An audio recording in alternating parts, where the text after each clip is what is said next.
Jeff here from Ghost Knight Gaming, and just thought I'd start something a little bit new. Most people probably noticed that I've been playing this on and off on my Twitch account, but what I want to do is a bit of an intro guide into Dark Cloud 2. Just going to go over some of the stuff in the game, just so you guys can see some of the awesome stuff that is going on about this game. So, the basic thing with this is it's an action RPG. It's made by Level 5 Games. They've done a whole bunch of other neat stuff. Ni no Kuni, Dark Cloud, Rogue Galaxy, White Knight Chronicles. I'll probably do intro guides to most of those later on. So yes, this is Dark Cloud 2. It is the sequel. I'll do a guide to that one later on here. So, the story is about Max and his adventures, and it's got funky time travel things going on. But the big things about the game, it's an action RPG, but one of its primary elements is its weapon upgrade system. So it allows you to start from, once I can find them, from simple weapons like this Brassard here. It's a base level weapon, and you can work your way up to shiny crystal Brassards, or even, you know, like in the case of Max here, this nice and shiny Digihammer. So each weapon has various stats in it. Let's go back into those stats. You can see all this stuff going on the screen. So attack is pretty straightforward. Durability, you know, how long the weapon lasts before it needs to be repaired. You have the four elements that they have: flame, chill, cyclone, and lightning. Higher those values are, the more damage they do against enemies that are specifically weak against those types of attacks. And then you have Smash, Exorcism, Scale, and Beast. Once again, creatures of certain types, you know, take more damage when your stat in that is considerably higher. So obviously you can see here this weapon is fairly high leveled by its statistics. If we take this club here, for example, that's an example of a low level weapon. In addition to that, we have all these little icons just above the weapon's health bar and its experience bar. And these little icons are different special abilities you can get in addition to the stats that can do various things. So let's actually see if they have that in the tutorial here. Battle basics, parameters, building up. Oh, that's actually a little video. So maybe I might hide those, bring those up later. Icon descriptions. There we go. That might help. Let's head a couple. So here we are, weapon special effects. So you have on the top, you have wealth and poverty, so pretty straightforward. Poison, stop, steal, critical, stops at dark. Ooh, excuse me. Durable, fragile, absorb, heal, dark, ABS up. That's all that is.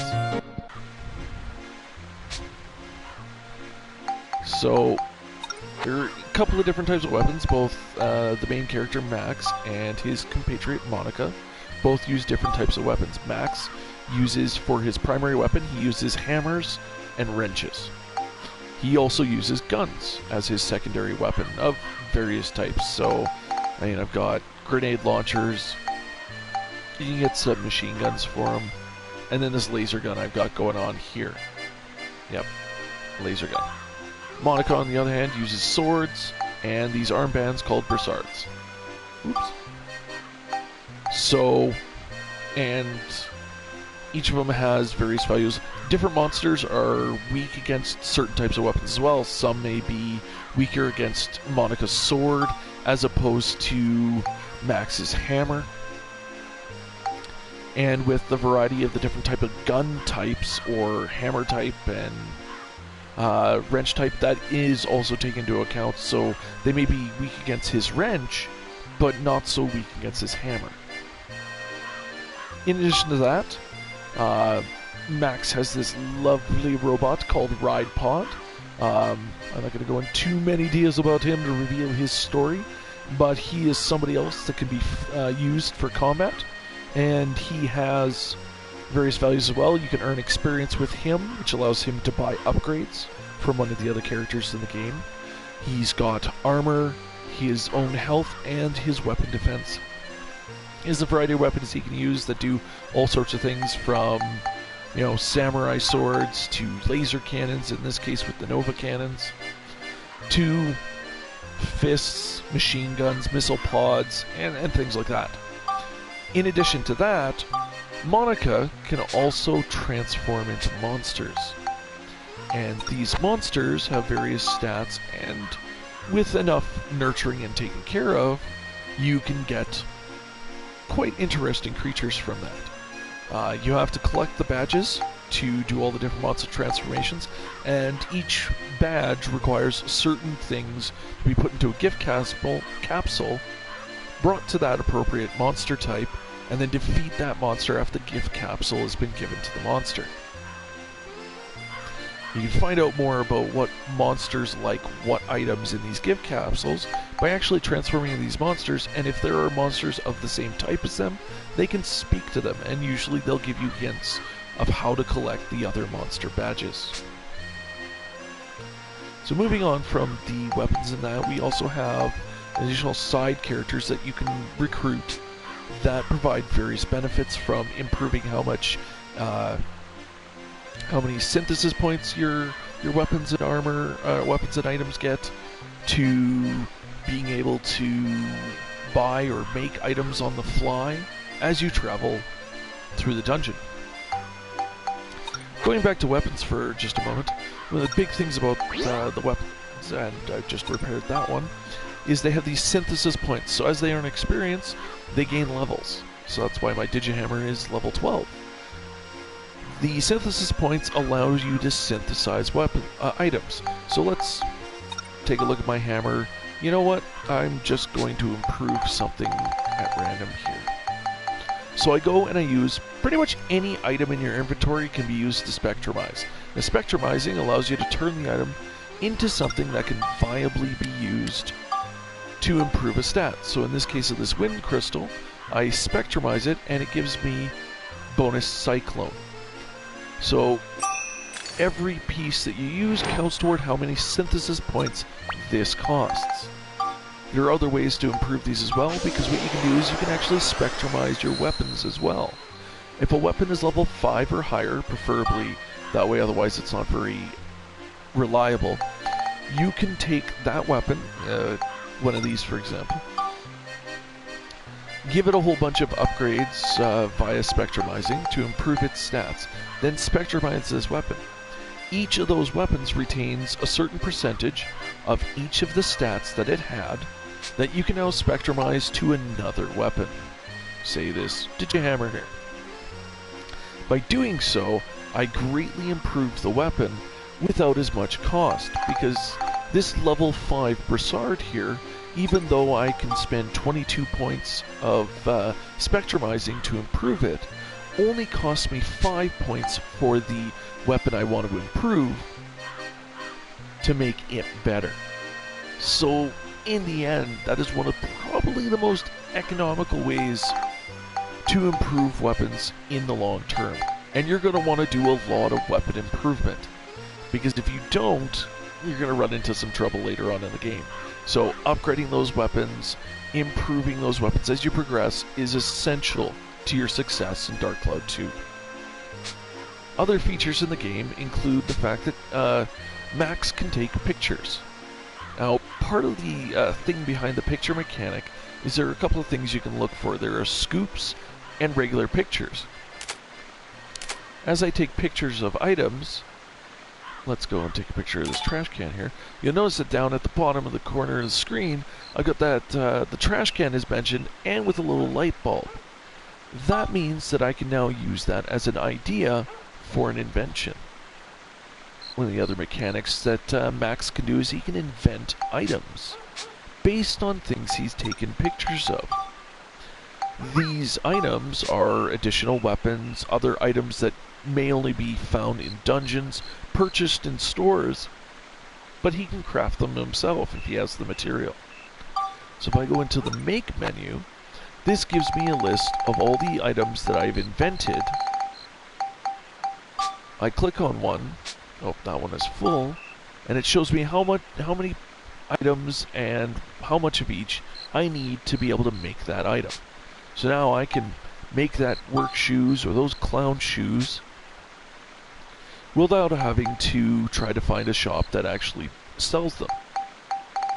And in some cases, some of those items cannot be bought in shops anyway. You'd have to use your inventions. And all you do is you go into here and you find, now there are hints all over the world. You'll click on something, you'll say this plus this will get you this item. So you do that, and then it shows up on your buildable object list, of which now you can make that item as many times as you want, as long as you've got the material.